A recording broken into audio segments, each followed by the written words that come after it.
পাশে। আপনারা দেখছেন নিউজ বাংলা প্রতিদিন, আমি গীতা। দেখে নেব আজকের হেডলাইন্স।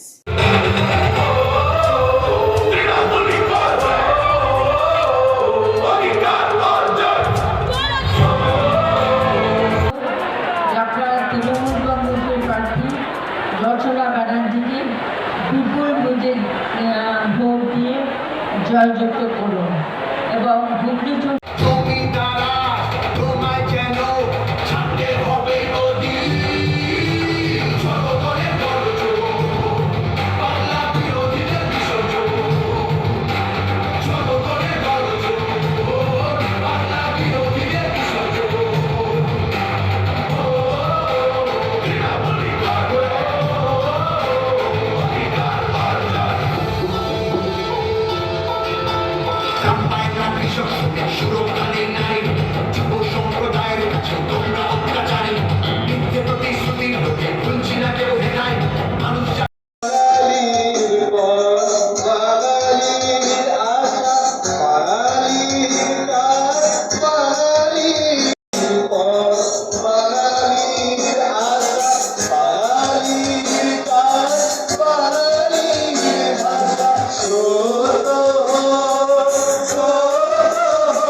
সভাধিপতি সহ সহসভাধিপতি সহ ব্লকের সবাই যারা উপস্থিত রয়েছে, জেলা পরিষদের সকল সদস্য, অধ্যক্ষ, কর্মাধ্যক্ষ, পঞ্চায়েত সমিতির সভাপতি, সর্বস্তরে দলীয় প্রতিনিধি এবং নির্বাচিত জনপ্রতিনিধি যারা রয়েছে, আমি সকলকে একযোগে আমার কৃতজ্ঞতা, প্রণাম, ধন্যবাদ এবং অভিনন্দন জানাচ্ছি।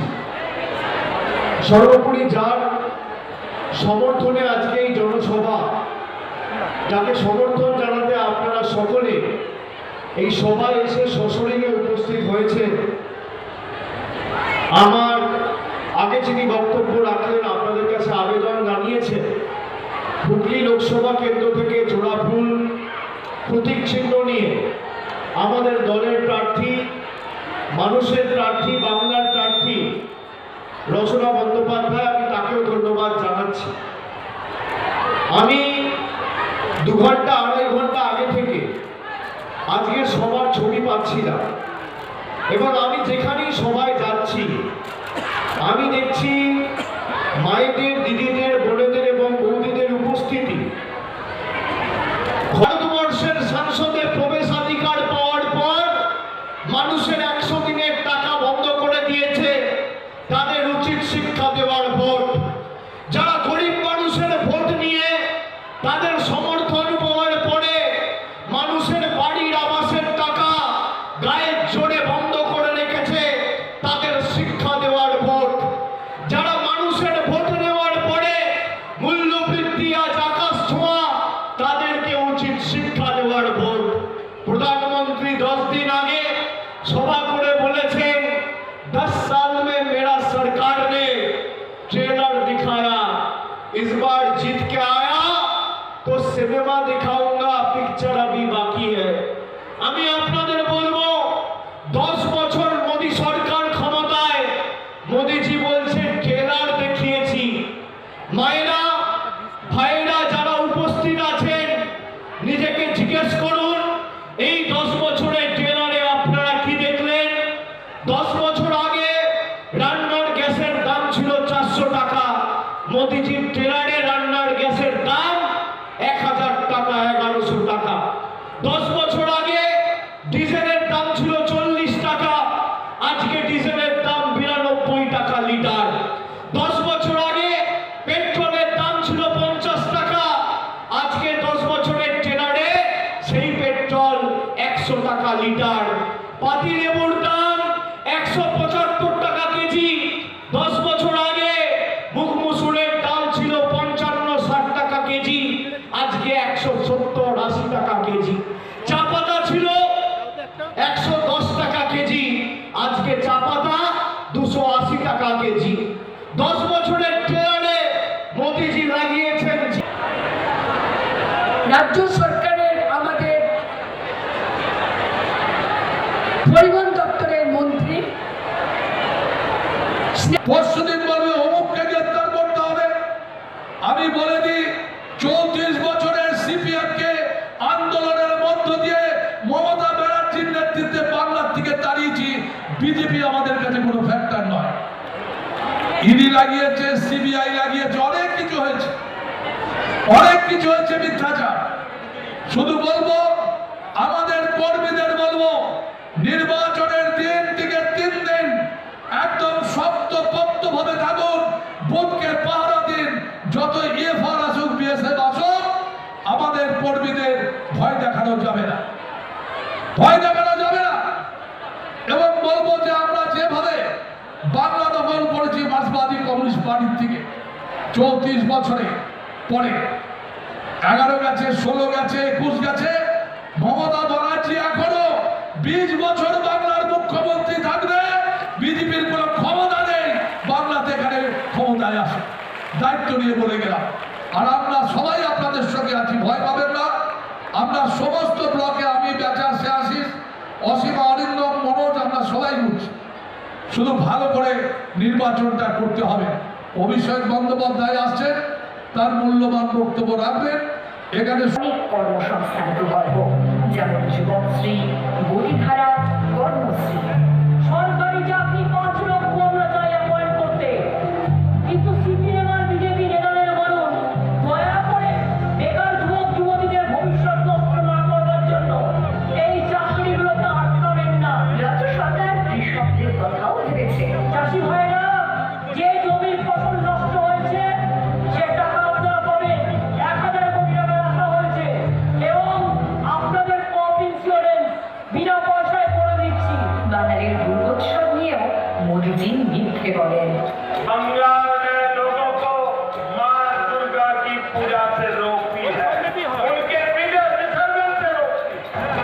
দুর্গোৎসব আজ দেশে বিদেশে শিকড় ছড়িয়েছে, এমনকি ইউনেস্কোর হেরিটেজ তালিকায় স্থান পেয়েছে। এই করতে দিই না আমরা সেলফ হেল্প গ্রুপকে দিয়ে করাই, আমরা তাঁতিদের দিয়ে করাই। যদি আমার কোনো তাঁতি ভাই যদি দুর্ঘটনায় মারা যান, তাহলে সেই পরিবারকে 2 লক্ষ টাকা এককালীন দেওয়া হবে। জুটমিল চালায় কেন্দ্র সরকারের বস্ত্র মন্ত্রক। বিজেপি সরকার শ্রমিক ছাঁটাই করছে, তার উপর লোক দেখানো দরদ বিজেপি নেত্রী লকেট চট্টোপাধ্যায়ের। তিনি বলেছিলেন সমস্ত জুটমিল শ্রমিকদের মাসে 18,000 টাকা করে দেবেন, কিন্তু মোদীজির মতোই তিনিও প্রতিশ্রুতি রাখেননি। কিন্তু জুটমিল শ্রমিকদের পাশে আছে রাজ্য সরকার। আমরা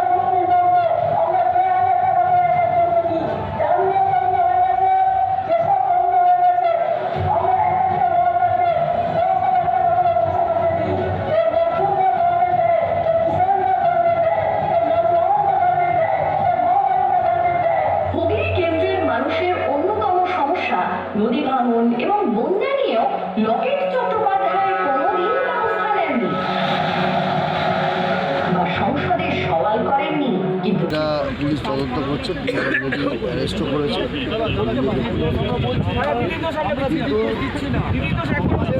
বড় কথা যে চট্টোপাধ্যায় যে কথাটা বলছে যে অসমাপ্ত দায়িত্ব পাওয়ার পর থেকে এখানে মোমের ফ্যাক্টরি গড়ে উঠেছে, তাহলে আমি তো প্রশ্ন করতে পারি যে উনি তো 5 বছর এখানকার সাংসদ, তাহলে উনি কোথায় ছিলেন? তাহলে উনিই তো বলে দিচ্ছেন যে উনি এখানে মানুষের সাথে কোনো যোগাযোগ নেই। তাহলে একটা ফ্যাক্টরি করে উঠলে উনি জানতে পারলেন না, এটা তো বড় দুঃখের ব্যাপার।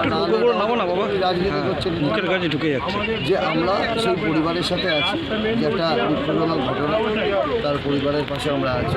আমাদের নেতৃত্বরা নিশ্চয়ই যাবে, তারা থাকা করবে। ভোটে কোনো প্রভাব প্রভাব তো ব্যাপার হচ্ছে যে আমরা সবসময় মানুষের পাশে থেকে কাজ করি। আমরা ফাঁকা রাজনীতি করি না, যে ভোট এসে গেছে, ভোটের সময় আমাদের রাজনীতি করতে হবে, তার জন্য অবরোধ করছি, রাস্তায় বসে পড়ছি, সেটা আমরা করি না। আমরা ব্যাপারটা পুঙ্খানুপুঙ্খ আমরা চাই পুলিশি তদন্ত যেটা হবে সেটা হবে। দাদা, এই যে অভিষেক বন্দ্যোপাধ্যায় সবার